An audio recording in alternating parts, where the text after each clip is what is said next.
Bienvenue dans un spécial événement, a town hall debut on COVID-19 in children. What is COVID-19? It is an infectious disease caused by the new strain of the coronavirus. This virus started as a small outbreak in China and now have been declared a pandemic, infected 4 million people around the world to date. That's an average of 81,000 cases daily. The pandemic has spread across every continent except Antarctica, killing 313,000 individuals, making the US the epicenter of the outbreak, reporting over 90,000 deaths and 1.5 million cases. Recently, the virus had took its toll on children. We have 105 identified cases of the virus in children and sadly some fatalities. As world officials rush to contain the spread of the disease, they have issued stay-at-home orders and implemented social distancing.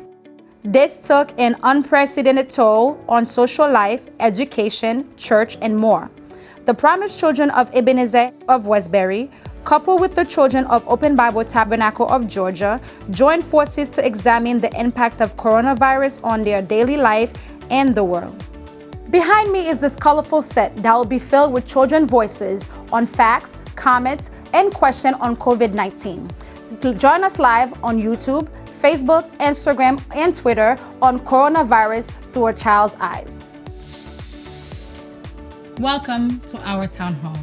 And of course, with everything we do, we must start with a prayer. We ask that everyone that is joining us on YouTube, Facebook, Instagram, and Twitter to please close your eyes and bow your head. Father God, we thank you because you have utilized us to be here today to do your work. We pray that every moment that we are spending here will not be in vain, that you will, Father God, use each and every single children that is here to do this work, to spread your word, that you, Lord Father God, find joy in what we have to bring.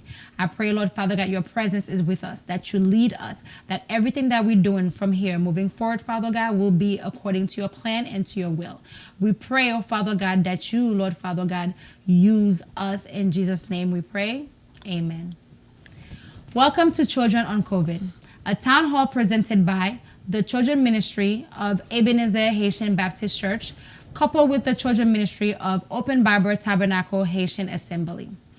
It is a chance to learn, to ask questions, and talk about the most important topic, COVID-19, through the lens of children and youth. We will talk about the effect of coronavirus on their lives and families and the impact it has on the education and social life with our panel, our expert.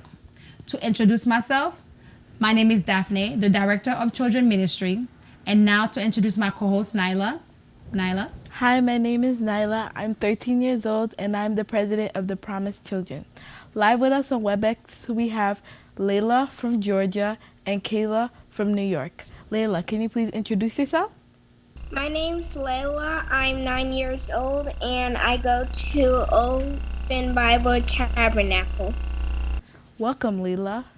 Now, Kayla, can you please introduce yourself? Hello, my name is Kayla, and I am the advisor of the Promised Children. Now we will go to Emmanuel at the point of view board so he can introduce himself. Hello, my name's Emmanuel. I'm 12 years old, and I'm the treasurer of the Promised Children, and I'm really glad to be here. Now to get the ball rolling, I have a question for you, Nyla. What is coronavirus? Coronavirus is a disease that spread from China, and then it spread all over the world. Okay. You got some idea. Go ahead. Now, Kayla, what do you think? What do you think coronavirus is? For the coronavirus, I know that when you get it, you could get it through when you're coughing or sneezing, or if you touch something that another person who's infected by the virus touches. Good answer. Now, Layla, what about you? I think coronavirus is a virus that spreads throughout the world, and it can affect children and grown-ups and seniors. From what I've learned about the coronavirus, I've heard that it's a very deadly disease that can kill many people, and it's very easy to kill people. And one way you could get it is that you could get in the air, because I've heard that it's airborne. And you could also get it by being near sick people, because it's very easy to spread and contain. Now let's kick it off to Ben Aja to hear what she thinks. Li dangerous, li pa bon pou moun, pou te coronavirus spread all over in these hotels, and it's gonna spread all over because people cannot hug people anymore. They only can do this and this because the coronavirus is not good. And you coughing, you're supposed to do, but not like this. Because if you hold people sitting like this, they're gonna get coronavirus and their hands are gonna be sick. So you're supposed to do like this and like this. Yes, you're right, Ben-Ezer. We should always wash our hands and use hand sanitizer so we could protect ourselves from the coronavirus. Now let's kick it back to the decks to see what they have to say. That was a great video from Ben-Ezer. She really explained on how to protect yourself and how to get rid of the coronavirus. I really like that. I hope you enjoyed it. She really taught you well. But now we're going to show you a demonstration on how the coronavirus spread. So we're going to use our gloves. So the gloves is your hand. So you put on the gloves. Okay. So the next thing we're gonna use is glitter. So the glitter is your virus. How can the virus spread? So this is your hand. If you have glitter in your hand, which is your virus. So here you go, Nyla, social distancing.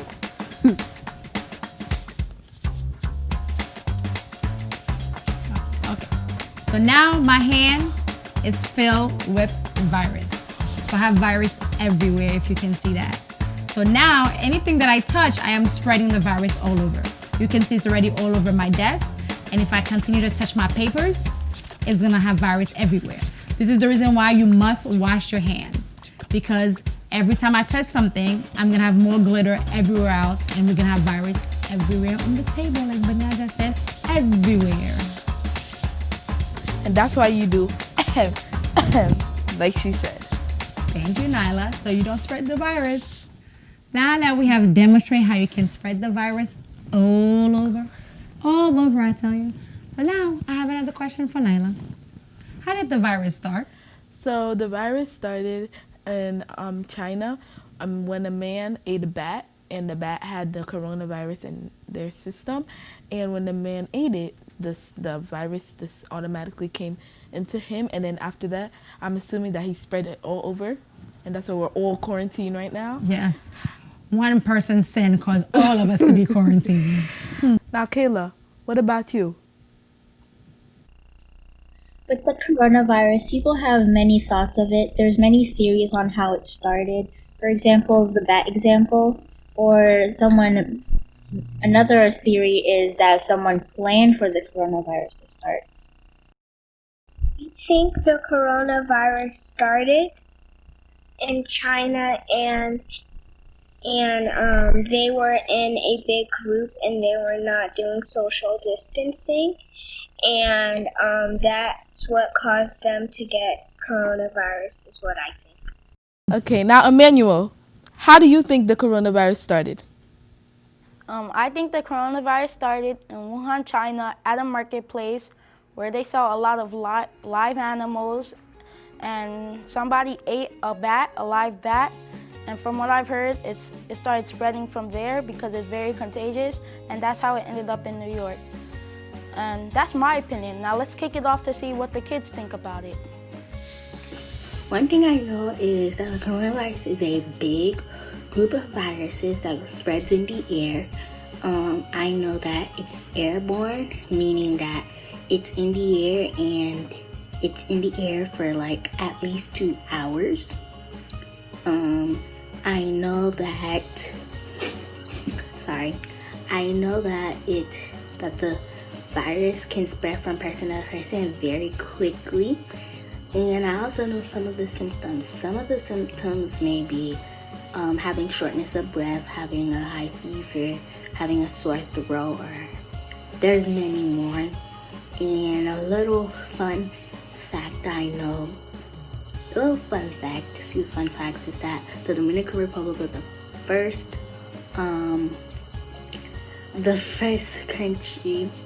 Caribbean country to have a case of the coronavirus. So I think the new coronavirus coronavirus, I know that everyone hates it. It can spread around the world. Spread around the world. You need all your gear. It's like you have dots and then you only gotta cough in your arm. If you cough here and you say bonjour, you shake your hand with it, they're gonna have coronavirus. They're gonna have some yucky stuff in their hand. Some things I already know are that it is a very deadly virus. People are already dying from it. You have to social distance and wash your hands. Thank you. The coronavirus infected the world. Some things I know about the coronavirus is that it kills a lot of people. It's a virus that started in China. So, one random day, it came and then someone got sick and then it spread. The things I know about coronavirus. First, I knew that coronavirus came from China. Second, coronavirus affected people who has cancer and diabetes. The third thing I know about coronavirus is the coronavirus is in the U.S. I know that the coronavirus is a pandemic that spread throughout the major countries in the world, and that because of the coronavirus, people have to stay at home and to not spread the virus. The coronavirus was first detected in Wuhan, China. You should stay 6 feet away from each other. Don't hug someone. Wash your hands at all times and don't do any of that stuff. Don't hug a person. Thank you for your time. Coronavirus make people die and they make people sad.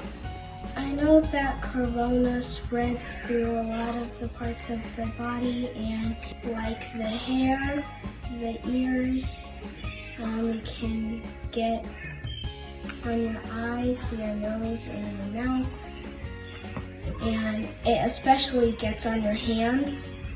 It can make you sick. You have to go to the hospital.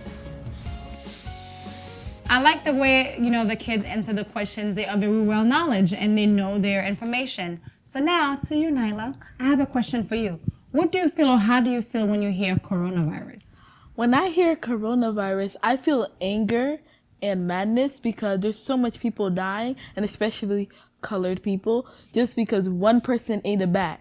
And all of this is happening just because one person ate a bat. And if you think back to it, it's like, why would someone do that? Why is that really happening? Yeah, Interesting. Now, Layla, what do you feel when you hear coronavirus?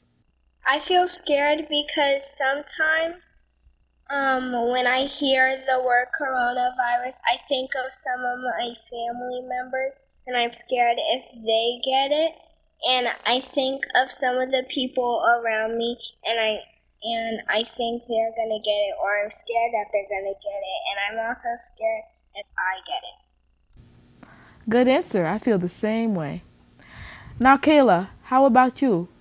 When it comes to the coronavirus, I get worried because the people who are most affected and are most endangered with the virus is those that are older or those who have sicknesses prior to the coronavirus. I love your answer. Now, Emmanuel, how do you feel when you hear coronavirus? Man, when I hear that word, I feel very scared and anxious because when I hear somebody talk about coronavirus, I kind of feel like it's the end of the world because coronavirus spreads very easily. Like during the beginning, the first 2 weeks, it was just a few thousand. Then after those 2 weeks, it was a few 100,000. And that really scares me. And I think that it should stop because it's going to keep on spreading and just getting worse. Now let's kick it off to Noella. I hate it. We can't go nowhere. Nowhere in our lives. We can't go to school. Sadly, I really miss school. We can't go to church to practice, to sing, to God. We can't do that.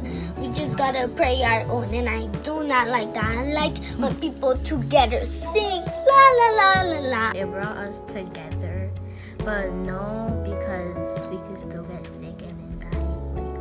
What I mean by us, that we came back together as a family. It's not a good thing, but because people stay at home because of it, it did change things like the atmosphere is cleaner and there's less pollution. I now have to stay home with my family, so I can't go outside to school or to any places like church anymore. So I do homework at home. My concern about the coronavirus is that it hurts me when people die. It's very sad. I feel kind of sad because I don't really get to see my friends anymore a lot. Like I can only talk to them or see them by FaceTime, and that's kind of sad. And I miss my teachers and everybody. And it's the same thing for like at church too. Like I miss everybody or whatever because church was fun. How did the coronavirus affect you? Because I had to stay home. Anything else? I can't go to school. I feel the same way that you guys feel as well, because sometimes when I hear the word coronavirus, it's just like you feel sad. You're not sure how to feel because there's so much emotion with everything that is going on. But I do have a question for you, everybody else, and as well as you, Nyla, again. So, what do you do, or what do you think we can do to protect ourselves and get rid of the virus? What I think we could all do, because we all play a part in this, that we stay home. Don't go out if you really don't need to. Follow the rules that your government or wherever you live, your government rules. Wear gloves, wash your hands for 30 minutes, and just follow all the rules that they ask you. Very smart cookie. Now, Layla, what do you think we can do to help get rid of this virus? I protect myself by wearing a mask and like the other one said, to social distance, and I don't go to the store with my mom unless she offers me to go to the store with her, and if I really want to, and I don't go to my dad's barber shop unless she asks me to bring him food with her. And I wash my hands, and I don't shake other people's hands. I love your answer, Layla. Now, Kayla, what about you? You could protect yourself from the coronavirus by constantly washing your hands, or you can cough and sneeze into your arms instead of into your hands. And you could always protect yourself from your family. Like, you could disinfect your items. For example, my family and I constantly disinfect our devices, like our phones. Now, Emmanuel, what about you? Very good question. One way I think we could get rid of the virus and protect ourselves is by staying inside. And if we are not inside and we're outside, we should take precautious measures and wear gloves and masks so we don't keep on spreading the virus, and eventually it'll stop and we'll be safe once again. Now, let's go to Noellasville to see what she thinks. How to wash your hands. First, wet it. Put your soap on. You know everything. And if you want to go somewhere, you gotta put some gear too. You gotta put masks. Mask is always good for you. You gotta cover your nose and your mouth. Do you know coronavirus? Coronavirus only come in your eyes, your nose, and your mouth. So when you're in the car, put some glasses on, put some masks. And then when the coronavirus do, I wanna go get someone with the coronavirus, and then they come, hey, can I get in the coronavirus? No, you always better wash your hands, or you can use hand sanitizer. You can always use hand sanitizer. It's good for you. Makes your hands super clean. When you go shopping, when you want to go get stuff to buy, gloves is the thing.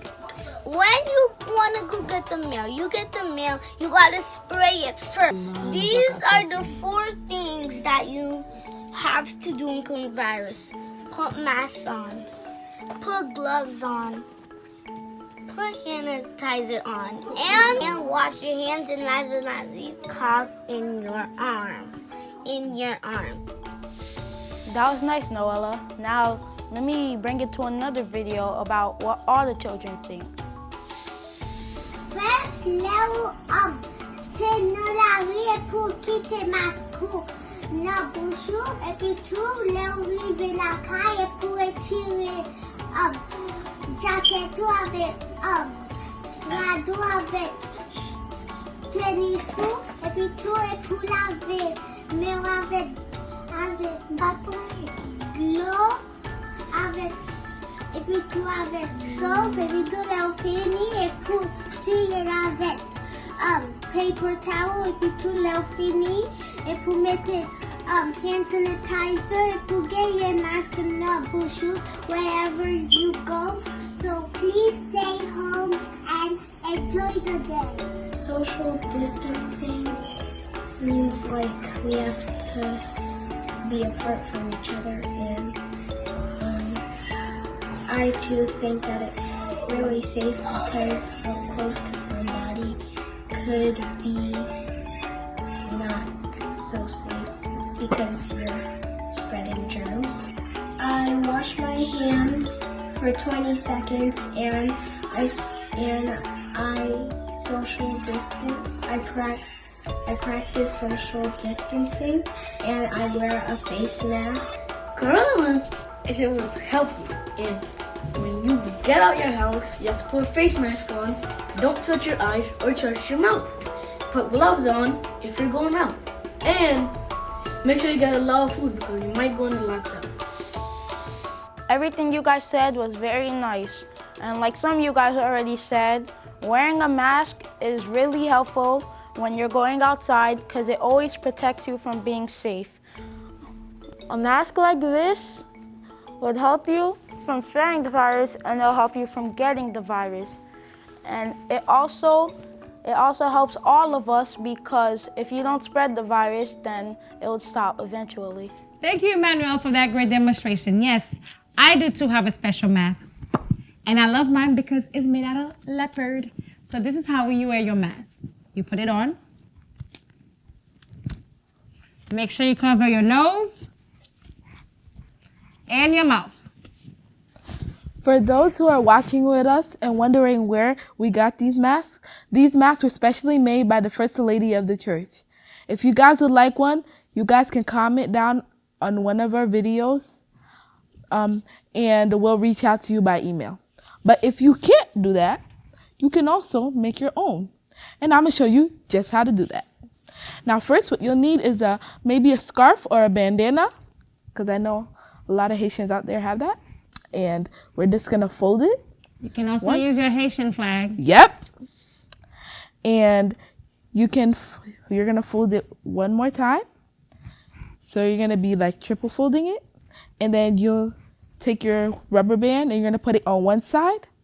Then you're going to put it on another side. Then you're going to fold in your two pieces on the outside of the rubber band and you're going to fold it in. You could put it in each other, or you guys can do it any way you want. And then you put it on and you're good to go. Thank you, Nyla. This was a great demonstration. I really love it. So next time, if I don't have mine, I can always use the one that you have. Yep. So now, not only that we have the perfect mask so we can make sure that we don't get the virus, but then part of getting rid of the virus is to wash your hand. Let's watch a nice little clip from one of our kids who's going to teach us how to properly wash your hands. Washing their hand, removing all the virus. Oh, you guys are so good. All the virus? Yes. How do you remove the virus from your hand? I don't know. You wash it with soap. Soap? Yes. Then you make sure you scrub your hands. My hands. Yes. Scrub, scrub, scrub, scrub. Scrub it up, dub. And then, yes, you gotta sing ABC or Happy Birthday. My birthday to you. Happy birthday. To you. Happy birthday to you. Happy birthday to you. Good. Yes. Yes, twice. Happy birthday to you. Happy birthday to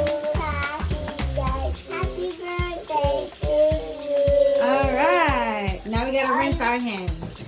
Are you one? Are you three? Are you two? Are you one? Today you are one. I'm one today? Yeah. Okay, yes, I'll take that. I'm one. What's your favorite color? My favorite color? Yeah. Kathy don't have a favorite color. Your favorite color is pink? It's pink? No, Dan, it's not your face. You gotta rinse your hand now. Rinse your hand. Put it under the water. Put your hand under the water. That was a beautiful video from our kids. I hope you learn how to properly wash your hands. And like they said, remember, you sing happy birthday twice. So now to bring our special guest who's gonna answer some questions that the kids have. Our special guest today is Dr. Carl. He's a medical doctor and he will come in live to answer any questions you have about coronavirus. So now we are going to Dr. Carl, who's gonna tell us how to keep the virus away and continue answering some of the kids' questions. Hi, Dr. Carl. Thank you for joining us. Hi, Daphne, and thank you for having me today. Thank you so much for joining. So we're going to the point of view board with Emmanuel, and we're going to have some of the kids who's going to ask you guys questions on how to protect themselves, how to keep the virus away, and when will this virus be over. Now to Emmanuel. First, here comes a question from Uriel, who's asking about the virus. Hi guys, this is Uriel, and the question that I would like to ask about coronavirus is, where did coronavirus come from? The second question is, why do we have coronavirus? Is it from China? That was the question I was trying to ask. Bye guys. Coronavirus originated from China, from a marketplace where they sell seafood and other wild animals. Here comes a question from Richmond and Richgard. Hi, my name is Richgard and I have a few questions for COVID-19.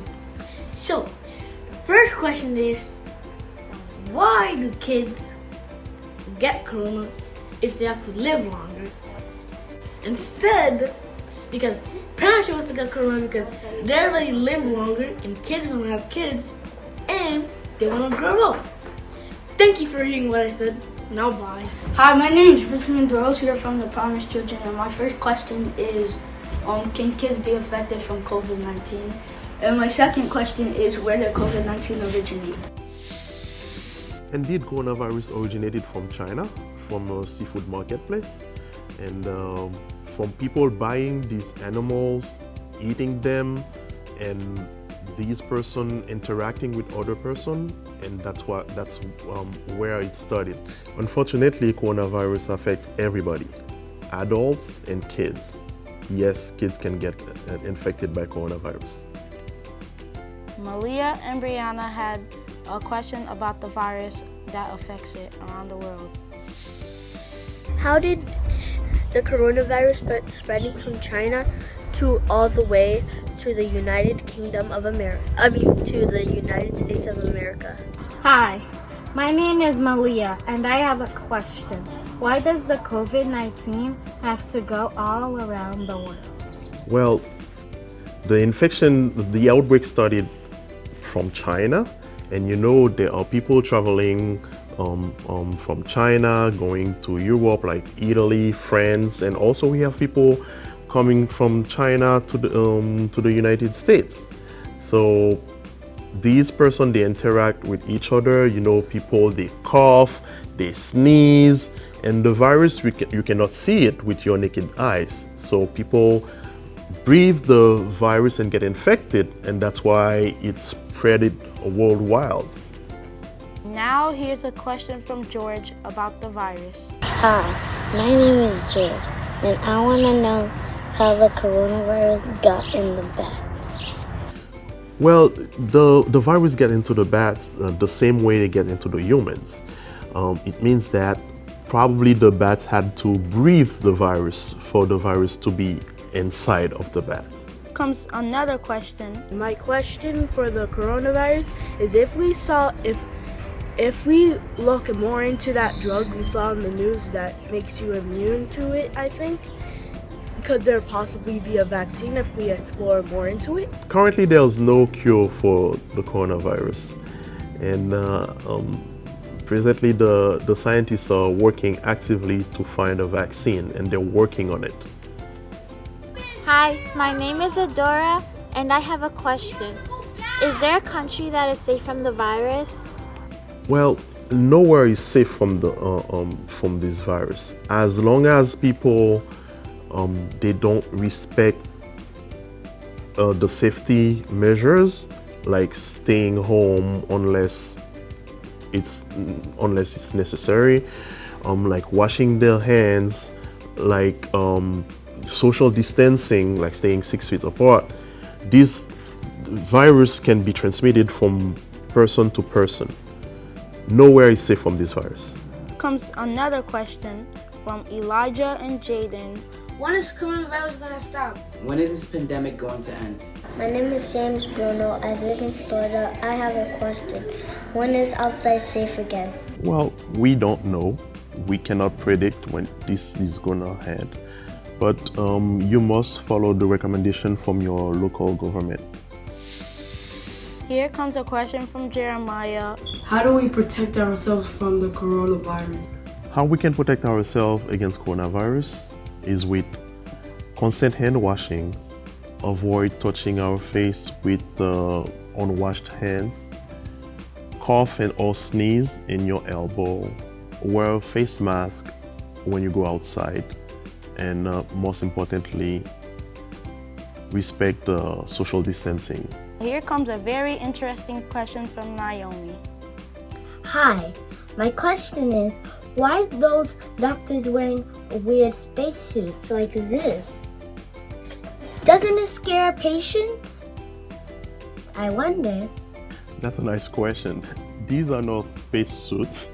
They are protective equipment. It's to protect the doctors or the nurses to prevent the virus to get in contact with their skin or their face, their eyes. So they have to wear these jumpsuit in order to protect themselves. Now here comes a question from Abigail about the virus. Could the coronavirus blow into people's faces by the wind pushing it and then cause people to have the coronavirus? Thank you. Yes, effectively, if someone with coronavirus, for example, coughs or sneezes, and you're next to that person and the wind is blowing, you can inhale, meaning that you can breathe the particle of coronavirus, and the virus can get into your system and you can get infected. Joshua has a question about it too. When you're outside with protection, can corona go through the protection that you're wearing? That's a very nice question. Yes, the corona can go through the protection that you're wearing. For example, if you're wearing a mask and you near someone coughing or sneezing next to you, to your face, indeed the virus can get caught in your mask, and you should remove it and discard it, throw it in the trash can. Now here's a question from Fabian about the virus. My first question is, why is it called COVID-19? Well, the COVID-19 stands for, the CO is for corona, the V is for the virus, the D is for disease, and 19 is the year the virus was first discovered, which is last year in 2019. Since it's called COVID-19, are there different types of corona? Indeed, there are several types of corona, and so far, this is the 7th to affect humans. Now Dolly had 2 additional questions. First, she asked, why does COVID-19 attack people of color? Why not other people? Well, COVID-19 affects all people of all races, but we realize that people of color have been more affected by the COVID-19. The reason is because they have more risk factors, like they are smokers, they have diabetes, they have hypertension, and they have heart disease, which cause them to have the more severe form of the disease. Secondly, she asks, are you able to see the virus? We cannot see the virus with our naked eyes. That's why they call it the invisible enemy. To see the virus, you would have to look into what we call an electron microscope. Since you're in the studio with us, Dr. Carl, here's my question. If you had the virus and you were cured of it, are you able to get it again? Well, Emmanuel, you have to bear in mind that more than 95% of cases when people get infected with coronavirus, they fully recover. Unfortunately, some people, it has been reported that they get infected again with the coronavirus. We don't know why, and the scientists are still learning day after day about this virus because it's a new virus. We're still learning about it. We don't know why, but some people, it's been reported that people get infected after recovering from it. So the kids had really some great questions, and I really liked the question that the kids were asking. I was even surprised by some of the questions that they asked. They actually thought about it.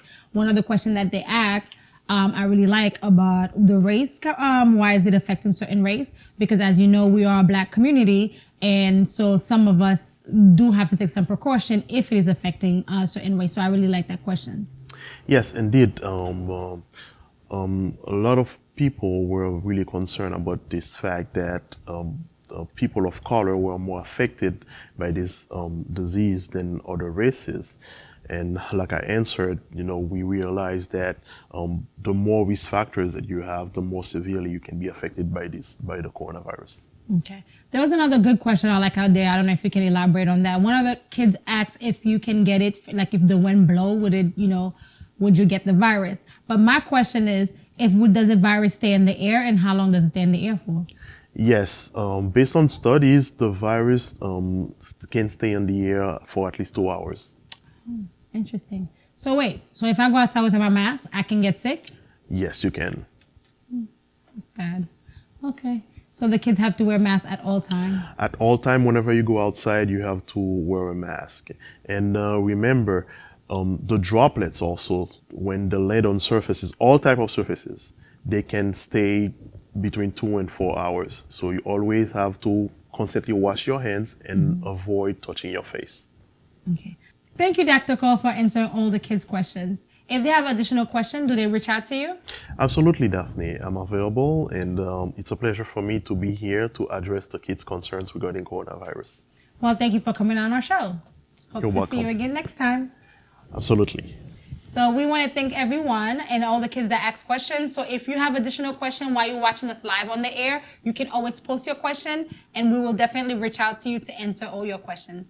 Now to a wonderful video from one of our kids about their drawing about coronavirus. What I drew is my mom and dad together because they are the persons who usually go outside more. And I also drew me eating rice because that's what my mom usually gives me.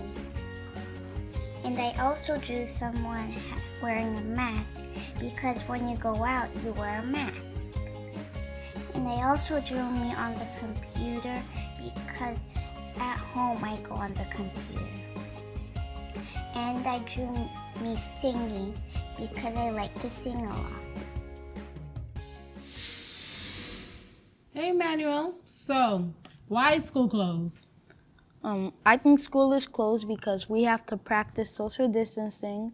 And because of that, we have to practice staying inside and not getting so close to each other so that if we stay away from each other, then we could stop the spread of the virus and eventually we'll be back to normal. Layla, what do you think? I think school is closed because there's more than 10 people, and I heard that if there's more than 10 people, places will get shut down. And it's hard to keep social distancing at school because there's a lot of people inside the school, and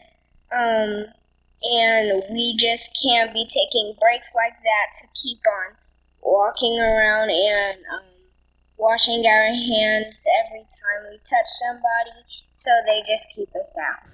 Perfect. Now, Kayla, what about you? School is closed because a lot of people are around each other and you don't know if anybody's infected. So if there's one person infected and then they touch something or they cough and they don't cover their mouth, then a whole bunch of people can be infected by the coronavirus. Now that we, established why school is closed, how do you complete your schoolwork at home? Now that school is closed, I complete my schoolwork online and virtually on an app called Zoom, and I also do my homework on a website that my school has made for us to do, where they upload homework and then I do it to get a grade. Now I'm gonna bring it down to Nyla at the point of view board. The way I do my online work while there's no school is e-learning. I do it on Zoom and Google Classroom. Now we're going to see how the Promised Children and kids around the world are doing their homework and classwork while there's no school. I first wake up and do my hygiene and eat breakfast, and then I just blast through everything on the assignments, and then it's time for my meeting. In the meeting, I talk with my teacher, with my other friends, and with my classmates, and we talk about the things we've done and the review for everything. I'm also reading books during I'm having no school, and I also have some packets to do that my teacher had sent me from school. I also have some work to do on the computer on my Google Classroom. I've been contacting my teachers on Google Meet, and I've been talking to my friends. I've been asking my teachers for help, and I've been talking to them, and I've been working with them, and they've been teaching me new things. When I'm doing my homework on Google Classroom, I always just go on math so I can do some math, reading, see whatever my teacher needs me to do. I start off with math when I do my homeschooling on the computer. Then I do ELA. Then I have my Zoom meeting, and then school finishes at 3 o'clock. My teachers give us daily attendances to do, and then after that they ask us questions about if we like staying home and doing our homework, or do we wish that we could go back to school and do our homework. I continue working until 9:15 because then I have my science Zoom meeting, and at my science Zoom meeting we explain how my teacher explains how the work is supposed to be done and how the work, and then once I'm done with my science Zoom meeting, I continue working until 10 o'clock because then I have my ELA Zoom meeting, and that's the same thing as my science Zoom meeting. We explain. Hey guys, so I'm about to sign into my class. Today I have social studies, and the first thing I have to do is get the code from my phone. Next, when I have the code, like when I have it, all I do is type it in on the computer. All I do is type in the code, and I will be waiting to get in. And now I'm in. To interest you. You know the rules. I'm trusting that you know the rules. There's no reason that you guys, because it didn't actually give us a clear understanding of what we as American citizens could do. All it did was identify and examine the government, what the president's job would be. Hi guys, I'm logging into my first class of the day, and it's math class. Nearpod lesson, what we will do is I have your list on Nearpod as well as on Zoom. I will cold call you guys. This is an app called Zoom where you could do like online meetings and lessons. Let's see who can read for me this morning. David, if I was to use that power of 10 thought process and strategy to create a division expression for 15 pounds and $11.70, what would it look like? It would say 11. It's me and Richmond, and we're working on some stuff from Google Classroom. He's helping me with my homework. If you wanted to play just above whisper. Dante replied yes. No, it's not the first one. You said the first one's out. Yeah, it's not the first. No, I said the second one's out. Oh. The second and the third one's out. And then it says he could never work up the nerve to introduce himself to strangers. It's the first person review and it says characters. Like that. This one, it's a first person review and I don't see nowhere it says characters. It only says character. And there's only one person in the story. Okay. Hello everyone, this is me, Uriel. And while there's no school, I usually do online homework with my teacher and my friends from school. And we have a FaceTime call every day at 10 o'clock. And sometimes when we're done with our homework, we play fun games on apps like we play Kahoot, Nearpod, and many fun games. It's very fun doing online homework, but it would be very better if we were sitting next to each other and talking and laughing. But we still talk and laugh to each other while we're on the FaceTime. It's very fun. I do my schoolwork with my school Chromebook that they provide for me, and I can print things and then scan it and then send it to my teachers via Google Classroom. Hi guys, I'm playing Tokaboka. Oh, you're playing Tokaboka Live? Yeah. What is your name? Nia for Ed. And for Nia? Yeah. Why do you like Tokaboka Live? Because of my favorite. Is it your favorite? Yeah. Okay. Do you color while you're home? Yeah. Let's show them how you color. I'm coloring. What are you coloring? This girl. Wow. Do you like coloring? Yeah. Is it nice? Yeah. Okay. Want to color with me? Yeah, I guess they're gonna be coloring with you, Nia. Be happy.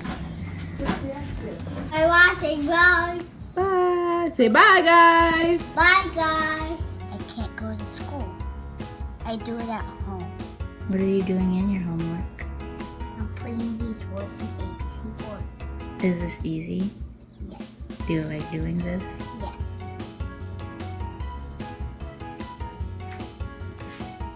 How many assignments did you do yet so far?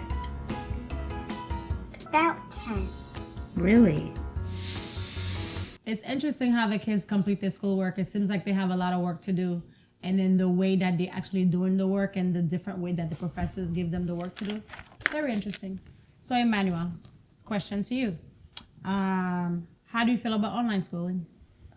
To be honest, I actually like online schooling. I know a lot of people don't, but to me, I really feel good about online schooling because I think that I get more time to myself to do what I want to instead of like regular school. I don't have as much free time as I used to have before.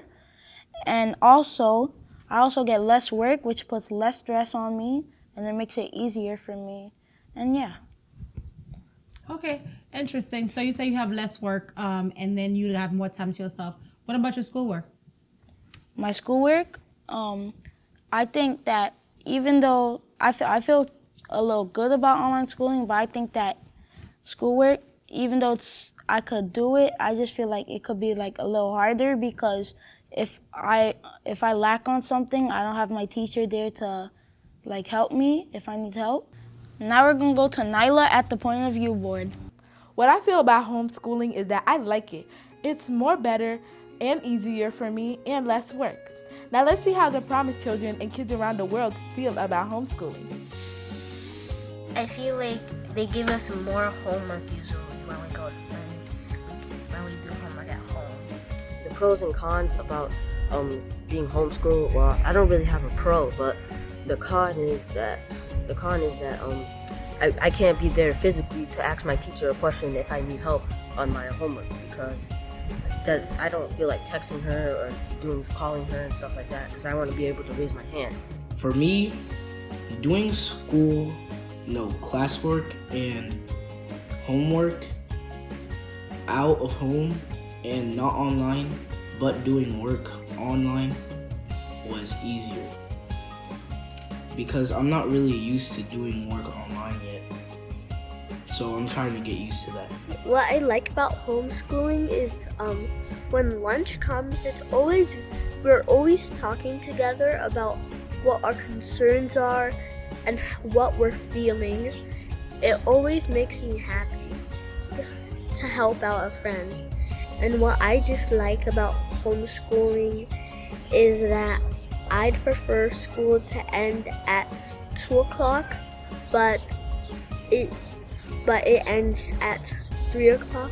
I like digital learning, and I'm kind of liking the digital learning stuff.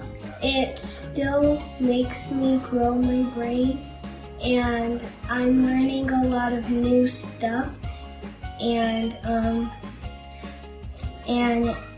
this is, I think, better for me.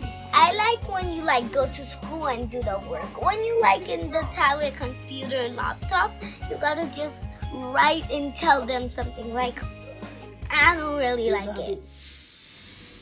Interesting. It seems like some of the kids do like online schooling and some of them don't, and they're just not having a good time with it. We hope that maybe in the future this will change the experience of online schooling, and some kids could probably get to choose whether they want to do online schooling or go back to school. So, Emmanuel, do you want to go back to school? Actually, a part of my body wants to go back to school, but I also don't want to go back to school. But one reason I do want to go back to school is because I kind of want to see my teachers and friends again because I really miss them. And I also want to get a feeling of the building and the school because I haven't seen it and I haven't been there in a long time and I just miss it. But another reason I don't want to go back to school is because I like online schooling and I like staying home because I think it's easier for me. And yeah, Layla, what do you think? I like online schooling because it helps me because my teacher records it for herself to do, and then she does an example of her recording it, and then she lets us do it by ourselves. And I have less assignments, and my routine that I have to do is very fun because I get to play fun online games, and my mom has some games that she lets me do on my schoolwork. So, do you have more fun doing online schoolwork than you actually have when you go to school?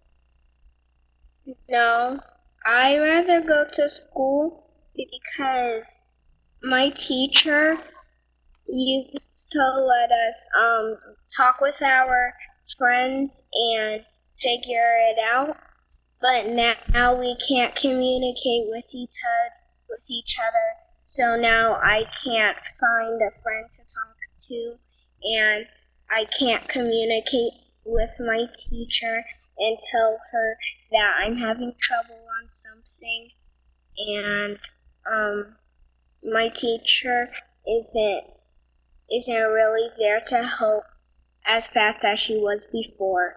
I have to text her now. We are going to introduce our expert, Anathel. She's a special ed teacher. Anathel, would you please introduce yourself? Hi, I'm Anathel. I work with students who have learning, mental, emotional, or physical disabilities. These students adapt to general education lessons as I teach various subjects to students with mild to moderate disabilities. I have been teaching for over 10 years. The most challenging students respond positively to my teaching. I have been told that I have a gift. I understand children, particularly those with special needs. How is it like as a special ed teacher being at home teaching, but as well that you have kids and then you have to also help your kids out and help your children out with online schooling? How is it like for you? Yes, it's very challenging. It's challenging for all of us.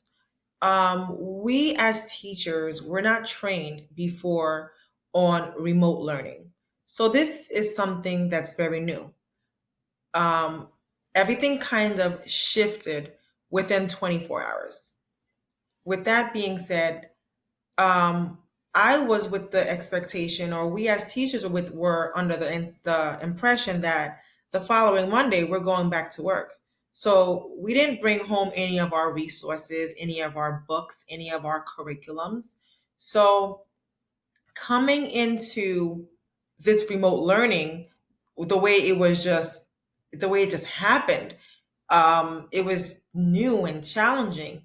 So at home, as I'm going through all of these different avenues of various emotions, trying to figure things out, I'm also watching my students, my kids, rather say, my own children, figure it out on their own. Because as I'm working and as I'm zooming with my students, as I'm providing live interaction with my students, they're also working with their teachers. So I don't really get to see them interact with their teachers because I'm with my students. So it's really hard. I don't really have that balance yet on helping them while I'm helping my students, because things, kind of happen at the same time, where I do find that, working at a school, I work 6 hours a day. So working 6 hour a day in the physical building has now changed to a 24/7 job. I mean, it's constant, it's nonstop. And I speak for teachers when I say this. We work countless hours just to make sure that the materials that we're presenting to our students are meaningful, and to make sure that they understand the materials and the activities that's being presented to them. And so that takes time. So I do find that part of what's so challenging about managing home and work is the fact that I don't really get to see what my kids are, doing while they're interacting with their teachers, because I'm zooming on my own. But I'm sure they're doing a good job, because I'm sure I would have heard something by now. And for the most part, when I do see their work, I do see that they are understanding their lessons and they're managing pretty well. So it's kind of impressive to see how, although I want to be there, but they got it. They understand it. So it's rewarding in that sense for me to know that, okay, I'm not holding their hand, I'm not sitting next to them, but when I do go back and check, that they produce quality work. So when I speak to so many teachers, they feel like they don't have a work-life balance anymore, and it's harder for them because they work in 24 hours. So do you feel like all the work that you put in to create a curriculum for your children, that they're actually following it and their kids are actually responding to the curriculum and doing the schoolwork? That's a very good question, Daphne. My district is very strict. I currently work for the Manhasset School District, and we follow up. Like when we're Zooming with these students, we're taking attendance. We're making sure that the students are present. And if we don't hear from a student within a day or two, we reach out to the families. And if we still don't hear anything, then we reach out to our school counselors. So we all really interact, and we just find, and part of our interaction is really finding out how are the families, because this is a pandemic, the whole world is affected. How are our students, how are our children? So we do monitor that, and the counselors will reach out to the families to make sure everything's okay. But again, as teachers, it's ongoing with communication. Like our families, they really, they really show appreciation, they really reach out. I had a student the other day, a family that just wanted to just send me a thank you card, and they just sent me a beautiful thank you card for everything that I'm doing. So it's really important also to hear thank you, because this is hard for all of us. So we have to remember, say thank you to each other. But yes, my district is very strict. I do find that the students are submitting their work. They may not be submitting it on time. We do give that extension, given the fact that we know that some students have multiple siblings and they're sharing a device, and that takes time. But for the most part, all of our students are submitting their work, and families, parents are teachers right now as well. So part of a parent's job is to make sure that students are actually submitting the work. um, I know some families may work where you don't have the time to really be there while your child is completing the assignments. So what you can do, if you find that your child is having a hard time submitting work, is when you come home from work, you can just say, okay, what did you do today? Show me your work, and kind of navigate with the child and look at it, show them that you're on their side and you're also monitoring them, and make sure they submit their work. And if there's something that a child may not understand, reach out to the classroom teacher, reach out to your teachers and communicate that. And I'm sure lessons will be broken down. Teachers can also do individualized sessions with students that are struggling with the instruction. I know I do that with many of my students. So that's help is available. Now we're going to go to Nyla at the point of view board. Now we're going to have some questions. How will this pandemic affect jobs opportunities for college graduates? That's a very good question.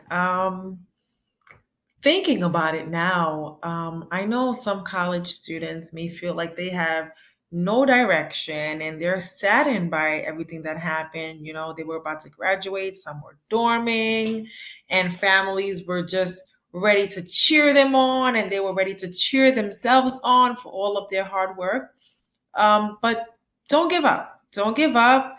The world is not over. The world is not over at all. You will make it. You will succeed. You will make it.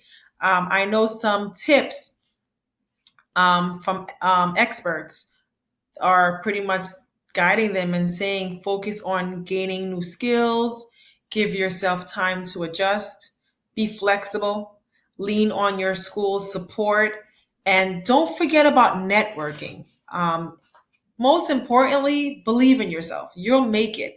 I'm proud of you. We're proud of you. Keep doing everything that you can do to be successful. This will end, and we as people, we are very resilient. We will get back into shape in no time. We will just take this as a learning experience. We'll never forget about it. That's for sure. But guess what? We'll be back into shape in no time. So our college students, keep being positive. Keep on believing in yourself. You made it. You did. Congratulations to class of 2020. Round of applause. You did it. Now we have Jeannie from New York. When do you think school's gonna reopen again? Because I cannot stay home any much longer. That's definitely the answer that I think we are all waiting for. When will school open? Right now, it's unknown. We're waiting for our governor to really guide us into that direction to say when school will reopen.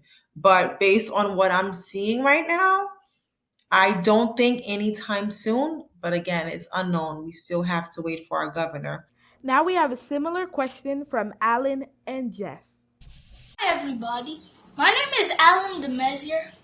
I was born in New York, but I moved to Jacksonville, Florida. My question is, will we ever stop doing online work? Thank you. Hi, my name is Jeff Bruno and I live in Florida. And I have a question to ask. When is these online classes going to end? I want to go back to school. Yes, online work will definitely stop. Just like in New York, the regular academic school year ends in June, the end of June, in some states in May. We're waiting for our governor to really give us more guidance, to let us know when exactly school will end, but also take into effect that we work during the spring break. So that's another week that school may just end even earlier, sooner than we think. And again, we still don't know if we're going to go back to remote learning in the fall. I mean, a lot of things are really unknown right now, but we have our governor who's doing such an amazing job, really delivering and communicating with the people to let us know step by step what's happening and pretty much the changes that's taking place. So we're just really waiting on more information from our governor to really give us more answers on what's happening with remote learning. Now we have Adora from New York. Will the schools change when the virus is gone? I do believe that schools will change. Definitely. Because the virus, there's no cure for a virus, right? It has to run its course. So with that being said, I feel like we will practice more proper hygiene, where I feel that this we'll definitely wash our hands more. And early on in the video, oh my gosh, the kids did such a beautiful demonstration on hand washing. I mean, they're babies. They were babies, and they really modeled for us on how to wash hands. So that was awesome. So I do think a lot of that will take place. But also remember, if you're in a congregated area, you're all near each other, right? Everyone's near each other. Everyone's touching the same doorknob. Everyone's touching the same water fountain. So there's a lot of germs there. So I think that definitely the way we look at schools will definitely change. I think we will definitely practice more hand washing. I do believe that our custodians are going to be working even harder. And thank you to all of our custodians for their services as well. I believe our custodians will work harder as far as disinfecting the classrooms on a daily basis, the desks, the chairs. So, yes, I do definitely see lots of changes happening when we go back to school. However, the changes, it really depends on how our governor leads us and tells us, okay, these are some changes that's going to be taking in effect. These are some protocols that's going to be put into place. So we're still waiting for our governor to really guide us. Now let's go to Layla and Kayla. Do you have any question for Anathel? Yes, I do have a question. Do you do more work at digital learning, or do you do more work at our actual school? Definitely more work digitally learning, Leila. Part of my job is really to model for students and to provide that hands-on interaction and keep them engaged in the lesson and modify work as needed. But like I was saying earlier, a lot of my resources are left at the school building. Like we're not allowed to go back into the building. We can't go back for anything. Um, so it's definitely easier at school than it is to teaching online because the hands-on experience makes such a difference. Like you can say things in different ways, but once you have that movement, you can manipulate, you can work it out in different ways. It definitely provides more of a tool to really help students be successful. And especially for me, I need movement. I'm sensory. I'm a sensory learner where I need to taste it, I need to see it, I need to smell it, I need to touch it, I need to figure it out in different ways. So I do feel that, part of remote learning right now, we're limited to how much we can really have the students do hands-on.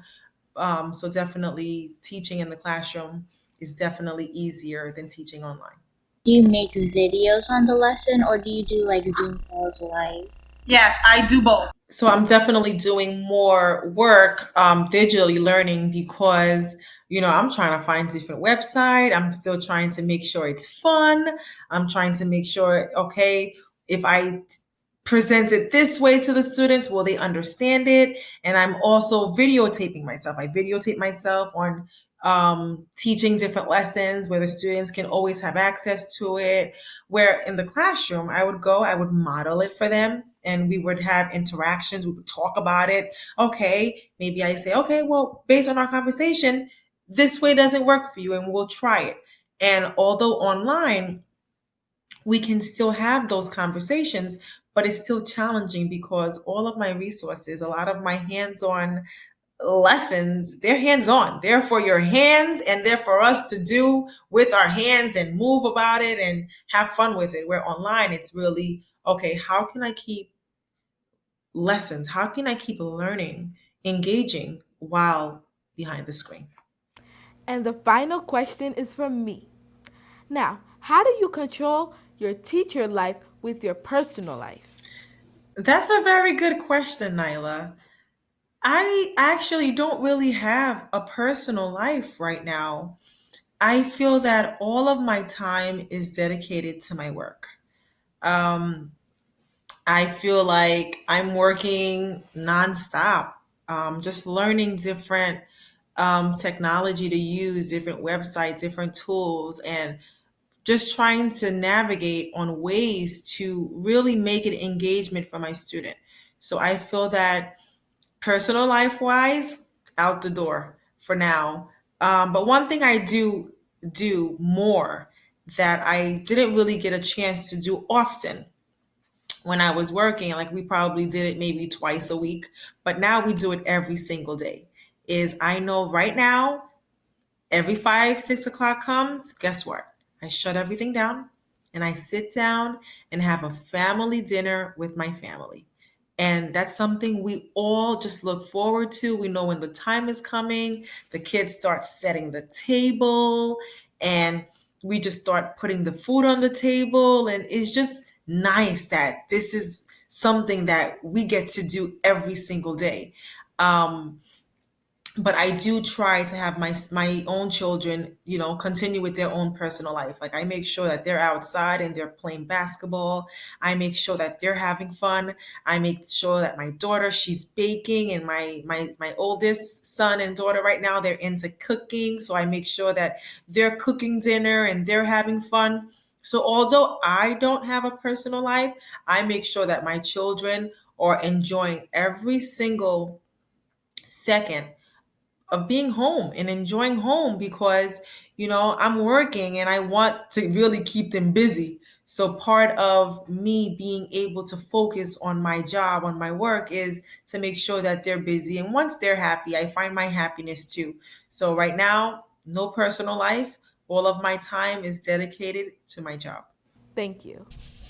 Thank you, Anathel, for your answering all the questions and being there with us. And thank you for joining us on our live studio to answer all the questions that the kids and the children had, and the youth as well. And we hope that if the kids have any additional questions, you are available to assist us anytime that we need. And I appreciate you for coming on our show today. Thank you. We are going to now bring a mother. We heard from the teacher's point of view, so now we want to hear from a mom point of view. How is it like to help the kids out with online schooling?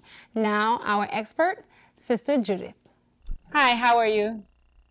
I'm fine, thank you, and you? Thank you for joining us on our show today. So we heard from, again, a teacher, but as a mother, you're now becoming a teacher as well, and you're a mother of 4. So how is it like being a mom to be able to help your kids after work to teach them and help them do their schoolwork online? I'm a mother of 4 kids, 2 girls and 2 boys, from grades 8, 7, grade and 3rd grade. And I'm also a working mom. It is very hard for me to deal with the situation right now, the coronavirus, because before I went to work from 11 to 7, and then when I get home, I have to sleep. But from now on, I cannot sleep anymore because, we have the Zoom class, and I have to be up and to supervise them to make sure that they are going to the class. Because, kids sometimes, they tell you they're doing something, but they're not doing it. And after that, I have to do homework with them. It's very hard, complicated for me. And, I don't get enough sleep because I sleep only 2 hours, or 2 or 3 hours a day. And then later on, I have to make sure to get everybody ready for bed and for tomorrow to go on. And like 10:30, I have to go back to work and to come back from 7 a.m. in the morning. And, everybody's at home right now. But, my husband take them outside and to play soccer with them like for 20 minutes before he goes to work. And then sometimes they ride the bike on the sidewalk, and they dance, and they do so many things outside in the backyard. And after that, when they go back inside, they feel like, oh, they are dying because of the energy that they had, and they brought it out. Sister Judith, are you still with us? It looks like we may be having technical difficulty with Sister Judith, but thank you, Sister Judith, for coming on board and accepting this invitation, and thank you so much for answering one of our questions. I have a question for you. Is mom or dad, which one are better teachers? To be honest, they're both equally good teachers because my dad helps me, like, I don't usually get help from them, but from my past experience, my dad helped me with math before, and he wasn't really that bad because the knowledge he gave me was useful. And my mom, I've gotten help with her for ELA and English, and yeah, she's helped me too, and it was good knowledge. Layla, what about you? Are your mom and dad good teachers? It's hard to choose because both of my parents are good teachers, but I think while my dad is at work, my mom is there to help me. And but I do think when my mom is working and my dad is home, he is there to help me, even though my mom is at work, is working at home. Perfect. Now, Kayla, what about you? Both my parents are good teachers, actually, but my dad teaches us more often than my mom does. Perfect. Now, I'm going to bring it down to Nyla at the point of view board. Now, who I think is the better teacher? I really have to give both of my parents credit because they each help me with one section. My mom helps me with the menu and like what we eat, and she helps me cook and learn new stuff, and my dad helps me with my schoolwork. So it's half and half. For my coronavirus drawing, I drew pictures of what is happening in the world. For example, the whole world is infected, which is pretty much true. It's like not all countries are infected with the coronavirus, but many countries, many of the major countries are infected with the coronavirus. And schools are also closed. Since schools are closed, now we have to do school and classes at home because of the coronavirus. I also drew that hygiene is important. I drew that you would need hand sanitizer and you will need to wash your hands 20 seconds each time. And I also drew that we're stuck at home. In order to not spread the virus, we have to stay at home so we could stay safe. Not only that the kids and the children had something special for us, but we also have to hear from the youth perspective. Because also for them, it is different. Life have changed. So now we are going to hear from Leica and Nafki, who's gonna tell us how is it like as college student and as youth, how things have changed for them during this pandemic. This first video is of me opening a HelloFresh box. HelloFresh is a company that sends you all the ingredients you need and a recipe to prepare meals. My cousin has a HelloFresh subscription, so she had a free box and she decided to send it to me. And this is my roommate. My roommate is recording this video, and there were three meals in the box, and we were going to prepare them in our dorm. The second video is when my family came to drop me off at school after winter break. My sisters and my mom were seeing my dorm for the first time in this video.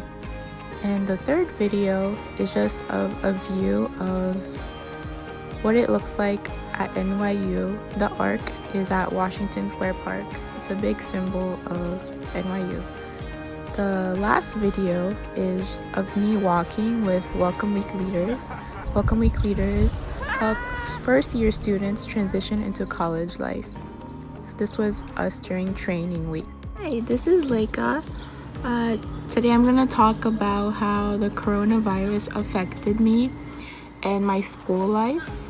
So during the first week of March, we got an email from the president of NYU telling us that things would be changing and that we would start classes online. And we didn't think much of it, but it was a big change for us because the following week was spring break, and while we were on spring break, we got an email telling us that we have to go back to school and empty out our dorms. So we had to move out from campus, and that's when we knew that things were getting serious with the coronavirus. So when I got back home, I did classes on an app called Zoom, and we can see each other's faces, and the professor can share their screen to show what they're talking about, and that's how we did classes. I'm gonna show you what Zoom looks like. So this is what Zoom looks like. You have to click join a meeting, and then you can write your name on the bottom, and there's gonna be a meeting ID. So when you get into Zoom, it looks like this, and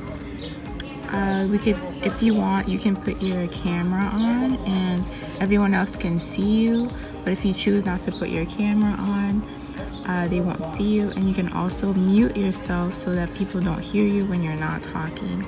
So that's how I did classes for the rest of the semester. Another site that I used a lot is called NYU Classes. It was a site that we already had, but we started using it more when we transitioned into online classes. So this is what NYU Classes looks like. Here are the 4 classes that I'm taking. And this is just a recitation for one class. And each class has a tab, and it has like the syllabus, the assignments, resources, and the grades. And we can even access Zoom through NYU Classes. So this site was very helpful for schoolwork. So the transition from school to home was very difficult. It wasn't difficult, but it was different because I'm used to being on campus to do schoolwork, but I still did it because that was the only way that we could continue with classes. So the way that the corona affected me was that I didn't have my dorm anymore. I didn't have my roommate. I was at home, and it's very difficult to find a silent, quiet place at home to do my classes. So a lot of the times my siblings had to stay quiet so that I could be in classes, and it was different because I couldn't go to clubs anymore. Some clubs did Zoom meetings on the Zoom app, but it was different, and a lot of clubs just stopped doing meetings. And even the graduation for the seniors, it was canceled because they can't have a lot of people in one place. So that was difficult. Even though the coronavirus is a negative thing, and it affected us negatively, it also affected us positively because for the first time in a long time, my family was able to sit down together on Sundays for dinner, and we were all together to eat dinner together. We weren't able to do that before because I was at school or my parents were at work, but I feel like the coronavirus definitely brought my family closer, and because we got to spend more time with each other. So I think that the coronavirus was very difficult for many people, but it definitely brought many families closer together because we're spending a lot of time with each other, and I am praying that it ends soon because it's blocking a lot of people from going to their jobs and many other reasons, and people like to be social people want to be together. So I feel like it is good to have social interaction, but it was definitely something that brought families closer together. And yeah, thank you. Hi, my name is Nafki, and I'm a college student at the University of Pennsylvania. And like you, I've been affected by this pandemic situation. So I can talk about my experience and the challenges that I've been facing as a college student. So first of all, I used to live on campus, and so I was able to interact with friends, classmates, and professors in a physical level. And I also had a job on campus, and I was part of extracurricular activities, which were just as much a part of my college experience as my academics. But now with classes being moved online and campus activities being canceled and students being kicked out of dorms, the college experience is no longer the same, and it lacks this multidimensional aspect, which made it more dynamic and more fulfilling. So in that sense, a lot of students are feeling like at the moment college is no longer their money's worth, and so a lot of them are putting it off to 2 years. Some students are some friends of mine are thinking of taking a gap year or skipping a semester if classes are still online. So yeah, in that sense, and also to top it off, people who were studying abroad were sent back to the US because their program was cut short, and others who had already secured internships or other opportunities for this summer lost that because they've canceled them or they've made them remote. Like for myself, I had an internship and it was canceled, unfortunately, and so now I had to scramble to look for other things to do this summer. So yeah, in that sense, so having to juggle all of that stress, and also people are scared that a family member or a close friend may get affected by the virus, or some of them are probably already have, and to have to juggle this stress with academics is not the most ideal situation. So yeah, for example, for myself, I was taking 5 courses this semester, and 3 of them were 3 hours long. So imagine having to sit in front of a computer screen for 3 hours. That's very exhausting. And also to top it off, my house or the space that I'm in is not the most quiet space in which you can focus for school. So last week, for example, I had to take timed final exams, and also I had to give presentations, but I did not complete them on time because I could not focus because of all of the distractions that were around me. And also some people do not have access to high-speed internet, and therefore they're not able to take part in this new online learning system. Yes, in that sense, you can see the disparities that this coronavirus situation is shedding light on. For example, I also have international friends who are international students and who are not able to go back home because they've closed the borders of their country. And also other students who are low income or who are independent, who are at risk of being homeless or who are already homeless because they don't have a space to go to and they've been kicked out of campus housing. So yeah, definitely academics is not at the forefront of college students' minds right now, because a lot of them are thinking about where their next meal is coming from, or the rent money for next month, or whether or not they'll be able to get a job, as is the case for the class of 2020, because the country is going into recession. You said, the economy is suffering, and also others who are worried about whether or not their family is safe, their family who's maybe in an underdeveloped country, who may not have all the means that the U.S. has, for medical situations and emergencies. So all of that are different factors that are pressing down upon college students at the moment and making these uncertain times even more difficult. So yeah, as we know, minority students and low-income students like myself may not have are definitely not experiencing these situations the same as others who may be more financially or socially privileged, let's say a white middle income student.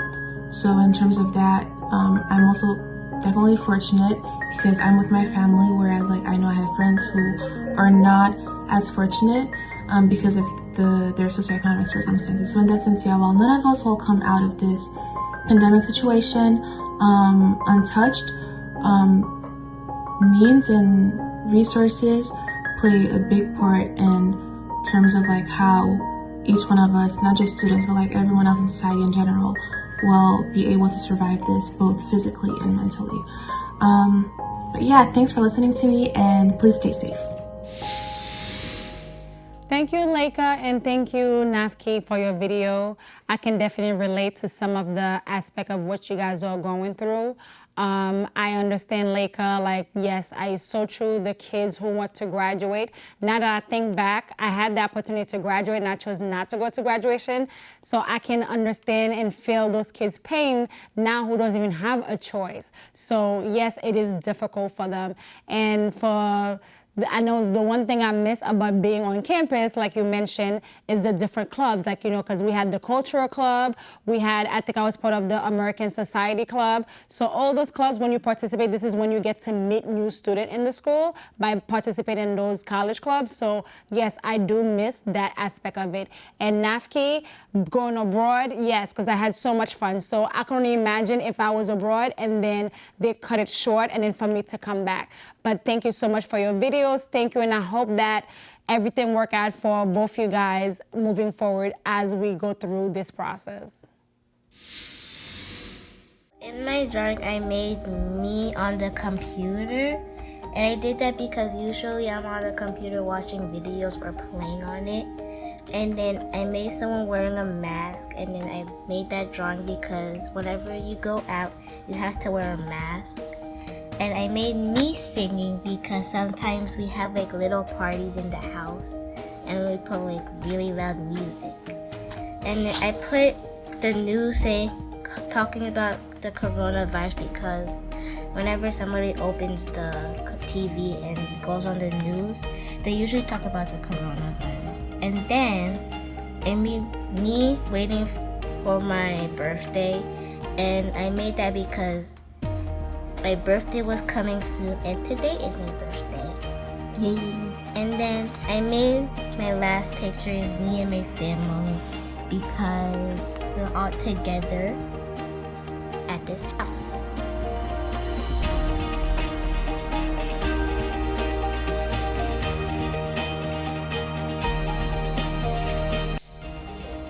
This was a beautiful video. I love the art and how she explained what she's thinking and how the art piece explained the virus. So this was very beautiful. So now to our social life. How many days have you been on lockdown? We've been on lockdown for about 70 to 80 days. Are you sure? Yes. How many days is 70 to 80 days? How many months is that? About two and a half months, I think. Oh, you have not been learning in school. Online schooling is not helping. You think it's 2 months? I think it's more than about 2 months. Okay, it's been so long that I don't even remember how long it was. But let's ask Layla. Layla, since you live in Georgia, I know Georgia have been back from lockdown since I believe April 24th. So how many days have it been for you since you've been in lockdown? I would say 64 days.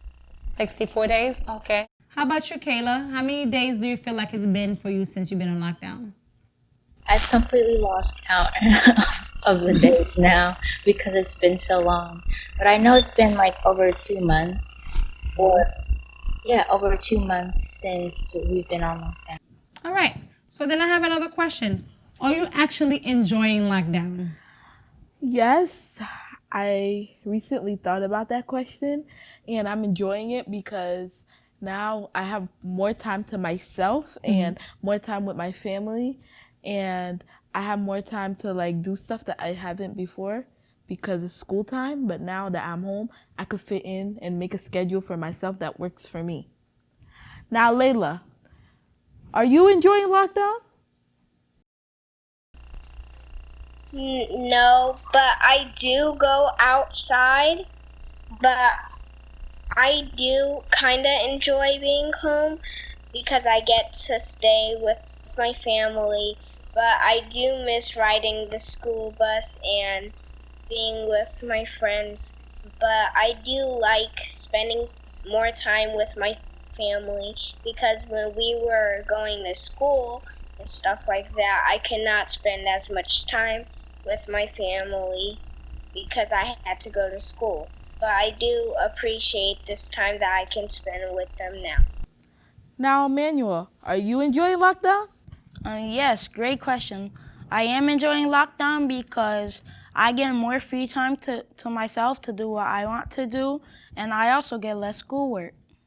How have this virus impacted or changed your life? This virus has impacted and changed my life because I was supposed to have a dance recital in June, but that was canceled, and I worked so hard, and I'm kind of upset because I worked so hard. And that year I also made theater dance, and that was my first year, and it's super competitive, and I made it, and it was my first year, and I was so happy, and I was supposed to perform, but with the coronavirus, I can't. Oh, that is so sad. I'm sorry. But maybe next time, or maybe we can just do a show and you just show us what you learned and do a dance for us. Okay. This virus has impacted me because now I can't really go that far into the public without wearing a mask or anything, which makes it no fun because I really can't do anything when I go out, and that's how it has impacted me. Now, let's kick it off to Samaya's video to see her point of view. How COVID-19 changed my way of living right now. So the first thing I'm going to be talking about is school and what I've missed out on.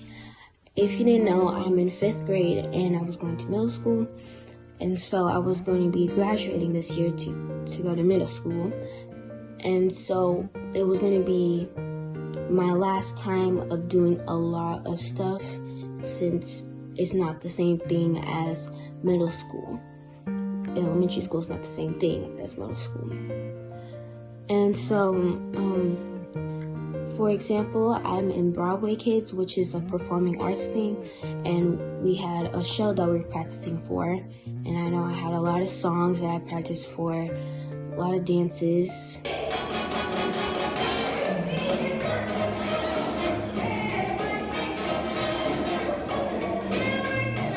And I know it was a big part of me because I did Broadway Kids last year, and this was going to be my last year and the second time I'm doing this, and now we didn't get to perform my show, and so all that practice went to waste, but it was really fun just practicing with everybody. And then another thing is we had every 5th grader was going to go on this field trip to end of the year field trip, and we didn't get to do that because of COVID-19, and we don't get to do that anymore.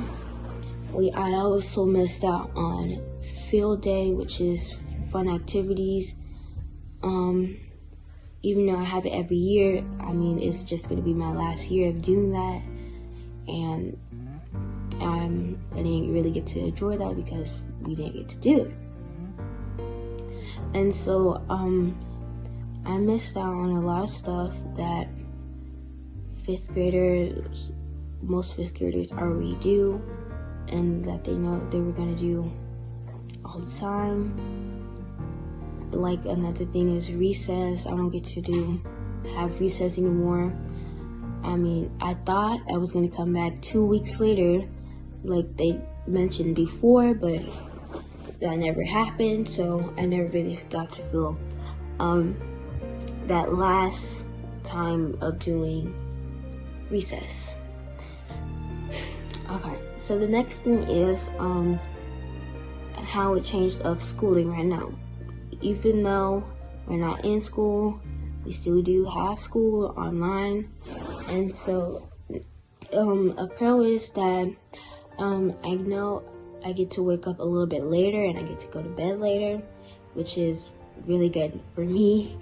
And then another con is that other people are in the house, since most people are still in the house, and it's not really focused. I can't really focus that much since, I mean, other people are doing other things, and in school, I mean, whenever you're working, most most likely other people are working too, so everybody's in that zone of focusing and working at the same time. And so it's a little bit hard, even though school is about to be finished, and it's been about almost 3 months, 2 to 3 months. And yeah. I could relate. My brother was supposed to graduate this year from 5th grade too, but now that the coronavirus has come, it has affected it, and now he can't graduate either. If I was in his body, I would have felt the same way as you, and I would have felt very sad. But trust me, you'll get through it. Now let's kick it off to see how the other kids feel too. Originally, I did like staying at home much more than going places, so I like this. I don't mind staying at home. It's much better and I feel more at ease at home. I regularly text them, and we would FaceTime each other too. What I do on a daily basis doesn't really change, except that we just don't go out for food or for shopping as much. Because of this virus, it was my recital and then it got canceled. And it was my 5th year. And now I can't get my trophy. And my dad gave me flowers. And I bet it's never gonna happen. Let's hope next year. Now we have two very special guests who have questions for Dr. Carl.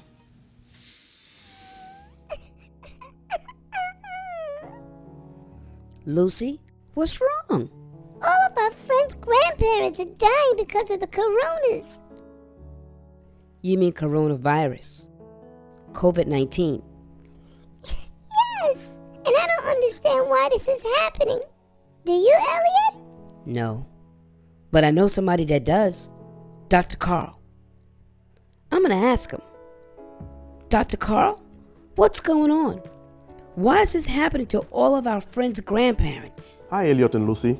It's a pleasure for me to address your concern. With our grandparents, they are more susceptible to develop the more severe case of coronavirus. Why is that? As we age, our body's defense system becomes weaker. Wow. And these old people, they are more susceptible because they have underlying conditions, like they have diabetes, they have asthma, they have pneumonia, and that help the virus to be more severe when they get it. This is the reason why our old parents are dying more or they get the more severe form of the disease. Thank you, Dr. Carl. Thanks, Dr. Carl, for answering this question. As you know, many of our kids may be going through this issue. So this is why we're going to bring a special guest, a counselor named Jennifer, who's going to help to assist those kids who are coping with this issue, as well as any other issue that they may have or concern. Jennifer, can you please introduce yourself? My name is Jennifer. I'm calling from Washington. I'm a certified school counselor, and I'm certified to work in grades pre-K through 12. I've been in the field of school counseling for 6 years now. I've spent most of my time in elementary school with students in grades pre-K through 5. I currently work in a high school in a re-engagement program to help high school students finish off their high school diploma. So I work with students from ages 16 to age 21, and I truly enjoy what I do, and I'm glad that you all have me here today. I would tell all children that death is a part of life. So every organism, everything has a life cycle, and death is a part of it. And when death happens, that means that the person or thing will not come back. And it is okay to feel sad about that, to grieve the fact that the person in your life is not coming back. Grieving is a process and it happens in phases. So that means that you're going to go through different feelings while you're grieving. It's okay to feel depressed. That's one of the phases or parts of grieving. So I think it's important for children to know that their feelings are valid, and there are people who they can talk to. So someone such as myself, who is a school counselor, is there to do that, to help you cope with that grief. You can talk to your parents if you feel comfortable. And you may have a personal counselor that you already go to, but find someone that you can trust to help you express the fact that you're grieving and that you're sad about a death that has taken place.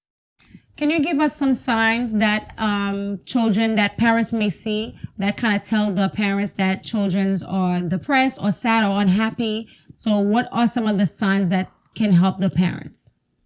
That's a great question. There are many different signs of depression, and it's important for parents to be very observant, because it's not just one thing that you see that will say, oh, this child is depressed. It's a combination of them doing things over time.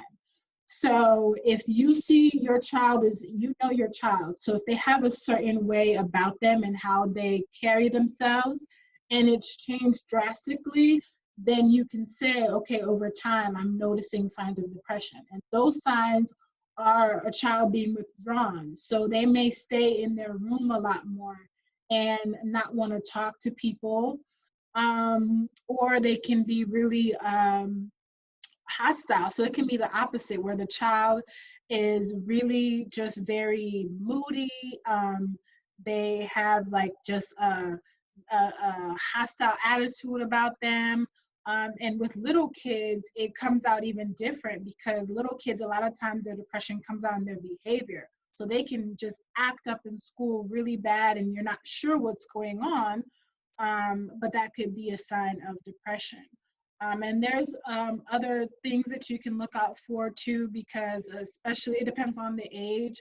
So if you have a teenager and you see them cutting themselves, or you see like marks on their arm, that could be a sign of depression, because it's definitely showing that they're doing this to get some type of attention or fill some kind of void that they've been dealing with.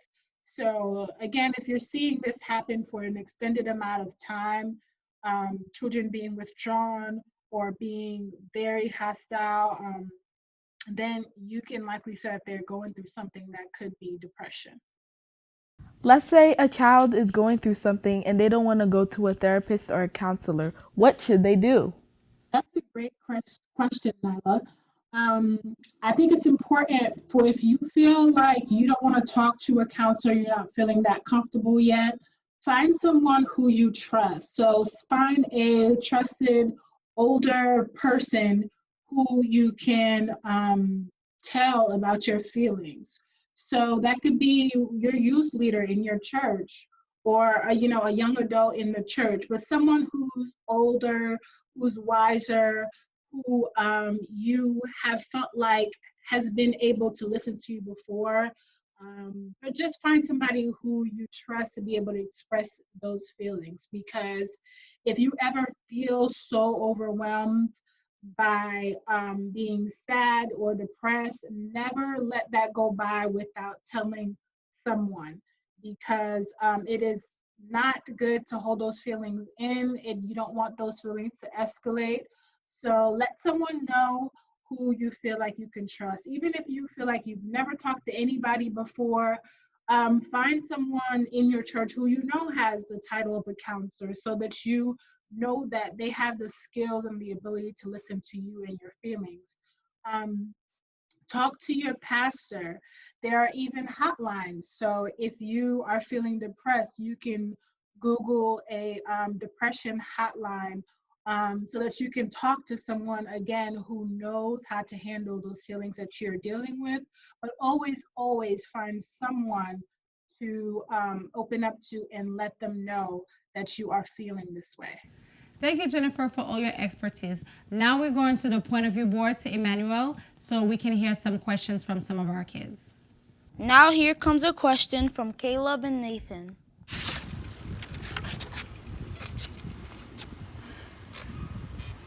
When can we ride our bikes without the face mask? What's wrong, bro? I miss my friends from school and church. Me too. When are we going to see our friends from school and church again? I can't say for sure, Caleb, when you'll be able to see your friends again. It all depends on the state that you live in. Every state is, in the process of reopening, and they're doing it a little bit different. Some faster, some slower. But I would hope that, we all get to see our friends and family members soon. But just, listen to your state and what they're saying. Listen to your parents, because your parents may still not want you to see friends until they feel comfortable. But you can do a virtual night with your friends. So you can hang out with them through video calls, or playing with them while you do video games, or virtual game night. So you can do things where you can see your friends even if it's not in person right now. But I'm not sure when you'll be able to see them in person again. Sorry. Lastly, here comes a question from Nell Deli. What can I do to prepare my family if we are quarantined?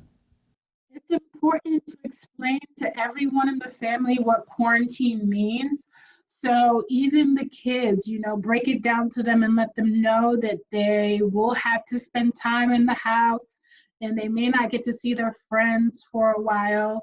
But try to make things normal as you can, even though you're in quarantine. So I know something that works great for me because of the way our brain works. We have to give our brains something to do, or let them know that we're about to do something. So if you're working from home and your kids are going to school from home, try to make it like a regular day. So when they wake up, make breakfast, get things ready, have them, sit at a desk versus sitting on their bed to do work. Because again, our brain functions that way. So if you're sitting on a bed doing work, more than likely you're going to want to go to sleep. But if you get the kids dressed, so don't let them, sit in their pajamas to get their work done. Put some clothes on them, help them get work done by sitting somewhere different besides their bed. Same thing for you. Get yourself together. So I do the same thing. Like I have to work from home. I have to, do video calls. So if dress up when you go to work and you put my makeup on and get yourself together, do the same thing even though you're working from home, because again, it will tell your mind that you're getting ready for work. And then once it's time to stop working, you stop working. So make yourself a schedule, because it's easy to work from home and work so much that there's no time, but it's important to give yourself a break throughout the day. So make yourself a calendar. If you know you're working from 9 to 5, you can make sure that you have a 30-minute lunch break at 12 o'clock. And then at 5 o'clock, you make sure that you don't answer anything else. You close your computer and have dinner with your family. So make things a schedule, a routine, so it's not as chaotic as it could be, because quarantine can feel, all over the place, or, not things are not in order. But if you create a schedule for yourself and your family, and it may not happen the same way every single day, it may not turn out perfect, but at least you've got something that's setting your day off for you and your family. Thank you, all the kids, for the question that you guys shared. So now, Layla, Kayla, do you guys have any question for our expert, Jennifer? I actually do have a question. If you have something on your mind that you don't like if something's stuck in your mind and you're trying to do something to get your mind off of it, and those things don't work, what should you do? I'm not sure what you've already tried to do to get those things off your mind, but one good thing to try to do is to write it down. So whenever I have something on my mind, writing it down helps me know that, okay, I've already dealt with it. And once you write it down, you can use that to share with someone who you trust, so that you know exactly what it is that you are feeling, exactly what it is that is bothering you. Um, but find someone who you feel comfortable with, usually someone who's older, to help you, talk about those negative feelings so you can get them out of your head. Because it takes time, depending on how strong those feelings are or thoughts are to get them out of your head. So writing it down or talking about it can help you start to process or go through those thoughts so that you can eventually get rid of them. Thank you, Jennifer, for joining us, and thank you for answering all the questions, and thank you for helping our children to help them cope with any situation during this pandemic. And I appreciate your expertise, and we thank you so much. I hope you and continue to enjoy the beautiful weather in Washington, and hope to hear from you again another time. Thank you so much, Daphne. Thank you, Nala. Thank you, everybody, and you all enjoy yourselves as well, and stay safe. Now that we've learned how to cope with this quarantine and this pandemic, we learn about the virus and how it spread. Now let's see what the kids have been doing to keep themselves busy during this quarantine. Nyla, we'll start with you. What have you been doing to keep yourself busy? Well, since you asked, I guess I'll tell you. So I've been directing. Okay. Take Daphne. Take widescreen. Take graphic. Now get on me. Bam! That's how you do the magic. Oh Lord, we have created a monster. All right, thank you, Nyla, for that. Now let's go to the board and see what they have been doing since quarantine. Now here's what I do to keep myself busy during quarantine. I'm gonna be making a smoothie, a fruit smoothie, fruit and green smoothie, and first, you start out by defrosting this, and it contains mangoes, bananas, apples, and spinach. But I'll be taking out the spinach, and I'll actually be adding extra bananas, fresh bananas, and yeah. So I just put my fruits in, and now I'm gonna add my yogurt and milk, my dairy sources. It's my yogurt, by the way.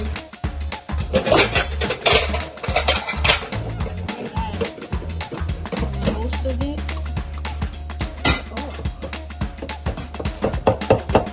And since there's already a lot of dairy, I guess just a little bit of milk. That's enough. Now we're gonna be blending it. Other way.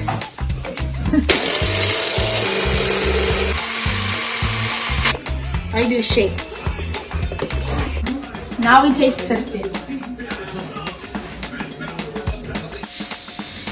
Here's a video from the kids to see what they do during quarantine to keep themselves busy. What I like to do for fun in the house is dance, and I'm going to show you one of the dances I like to do. So, let's go.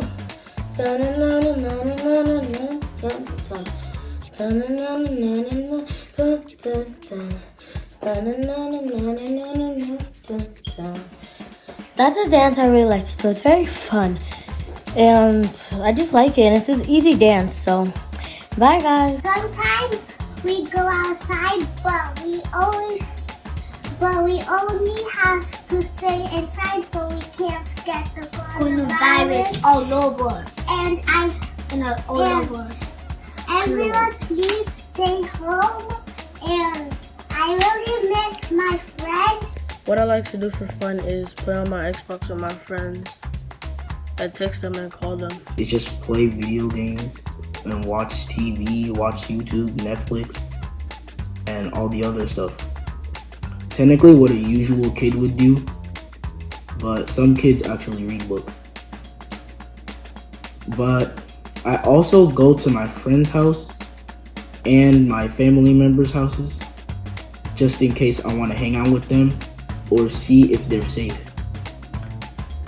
And I also go to the store with my mom and my other friends and parents and family members so we can go buy some things. At home, I am helping my mom take care of my little brother Matthew. He is a newborn and he was born on March 30th, and I'm happy to have the opportunity to be his older sister. I am also helping my mother with my little sister Leah. She is a fun sister to have. One thing I do is online school homework, and Google Meet, which I see my friends and my teachers. Another thing is I watch a lot of TV and play a lot of games and go to sleep late. The last thing is I play outside with my cousins, siblings, and uncle. Thank you. Read a book, check through my socials, do my homework, eat, and then like start my day, because like after that there's really nothing to do. Afternoons, I try and stay productive as I can.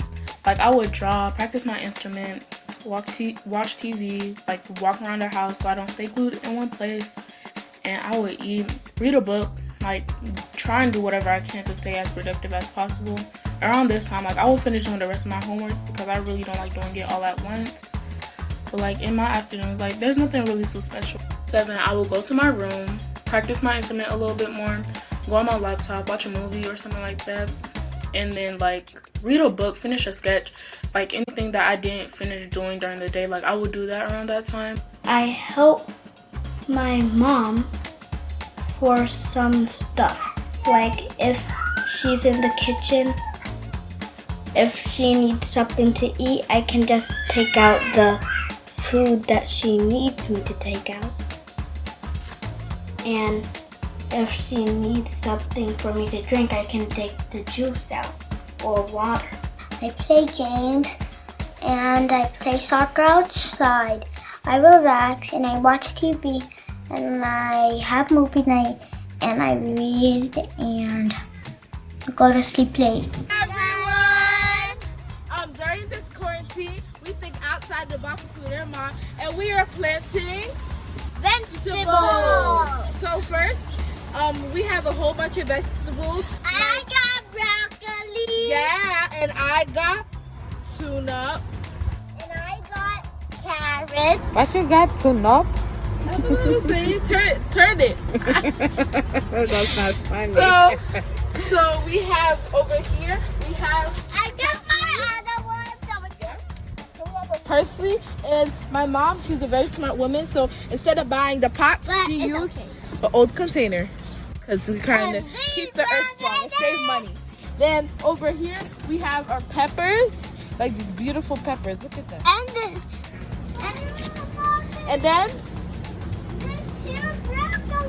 And then we got another plant here I don't know of, but I think it's yeah, watercress. And we actually have bell peppers that matches. So let's go over here, and then we have all our plants, and we have so much to go, and it's not like even like so much. We have so much. And if you come over here, we also have, and we have a whole box of them, so we're gonna be planting all of it, so we don't have to be like going to the store, and we can have something fun to do. And then we have all the rest of these. And while we're doing this, it's like so fun because you get to learn about everything. So thank you. Be safe. We got back, and some people for second grade, they do experience while doing like how do you see a life cycle as a plant. Yeah. So Nia, say bye. Bye. Bye guys. Stay safe. God bless you.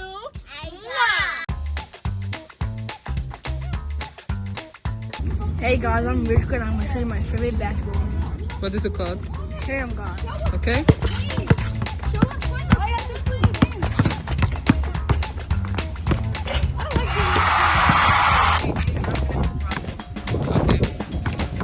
Let's go.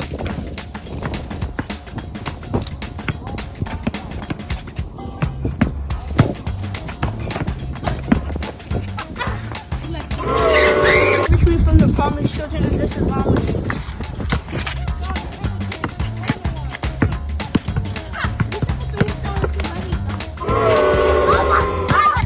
My name is Eben-Ezer, and I'm the treasurer of the Promised Children. I'm just gonna do a simple basketball move for y'all.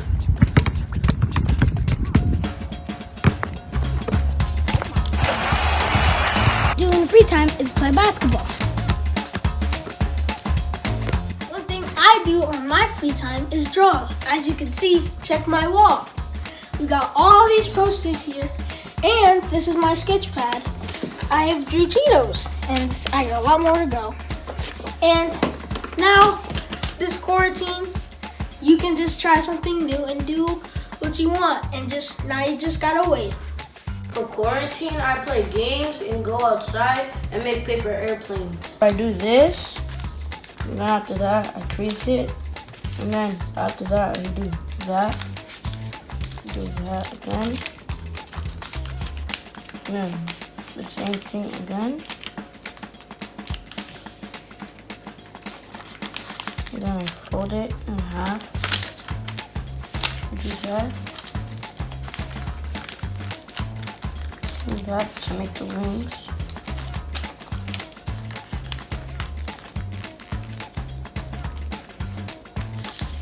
And we're done.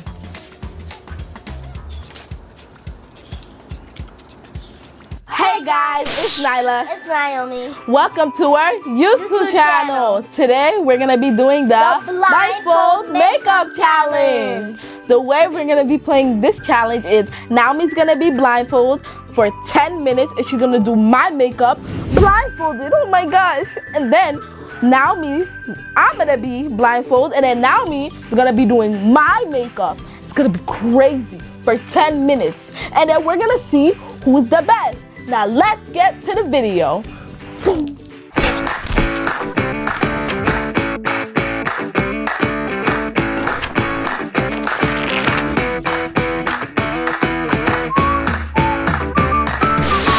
So now we have Naomi blindfolded, and now we're gonna show you guys what makeup we have. So first we have this eyeshadow.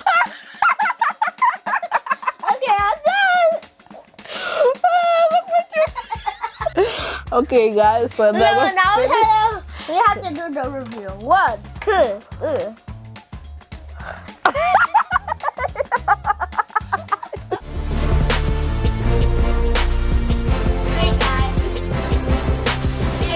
Again. Ready, set, action. Action.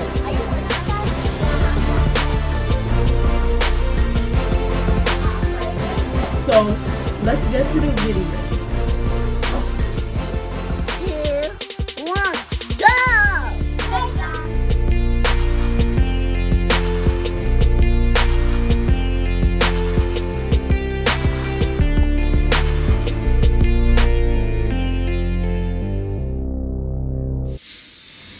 It looks like everyone is having so much fun during the quarantine. I feel jealous that I am not part of those videos, but it is okay. We're gonna go to Nyla.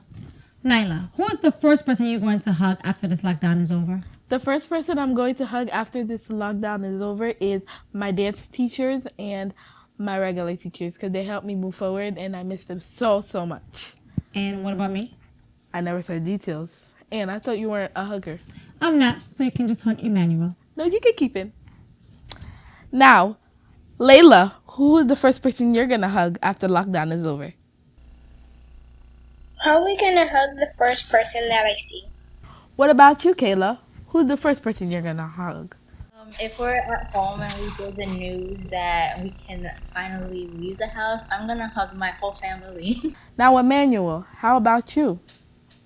To be honest, I'm not really a hugger, but if I was to hug somebody, one of my first friends I see when I get back to school, then I guess it's just gonna be them.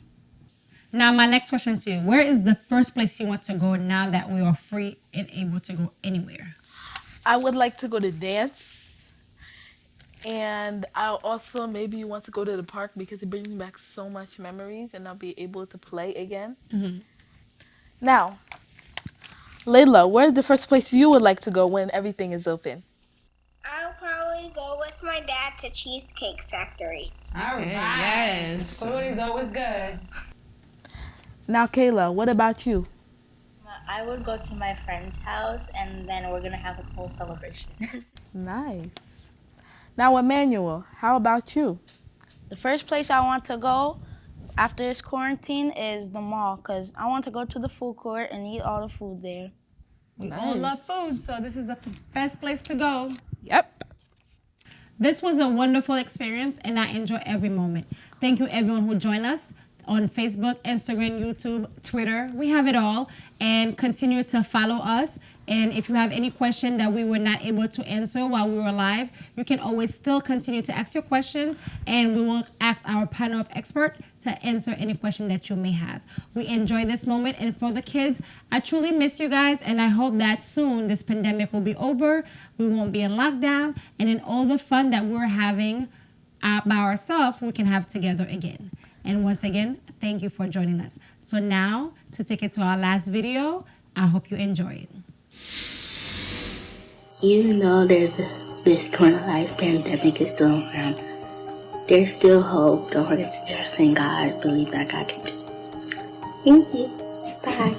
I think that this corona thing has changed me a lot.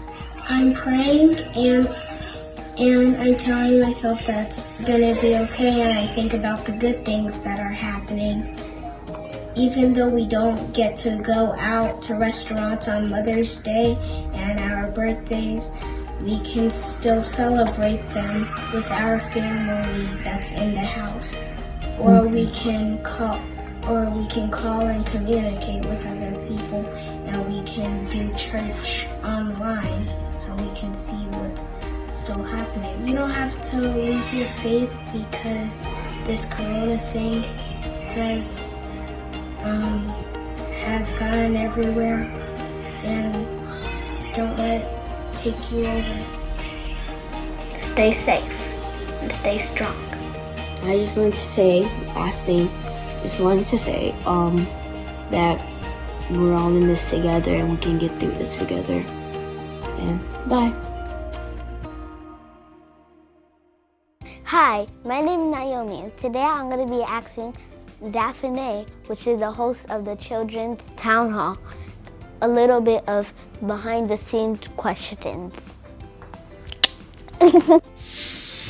Hi Daphne, today I'm going to be asking you a few questions. Okay. So, my first question is that, did it take a long time to set this whole thing up and plan it? Yes, it took a very, very long time. It was almost more than a couple of weeks.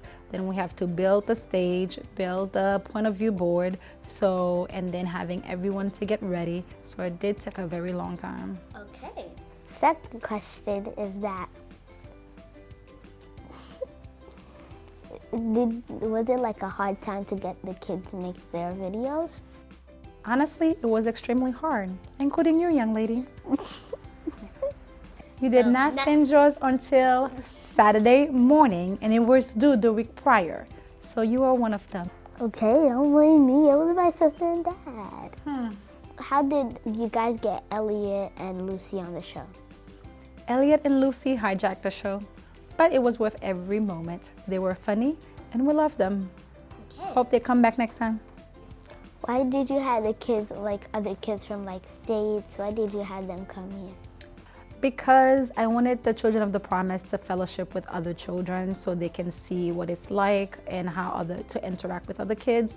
And since I was originally part of Open Bible Tabernacle, I felt like it was easier to have them to be part of the show. Okay. And I think they did very good. So I enjoyed their presence there. I do know Creole a little bit. Okay, so you have a question for me? What? A special thank you to our pastors, Pastor Duval Denis and Assistant Pastor, Pastor Josier Fermelier. Thank you to Sister Mami May, who did all our masks. And don't forget, if you want to be stylish, to reach out to us for your new mask. Thank you to all the parents who put up with us and who participated and allowed their kids to be part of the show and was able to assist us and to make this possible.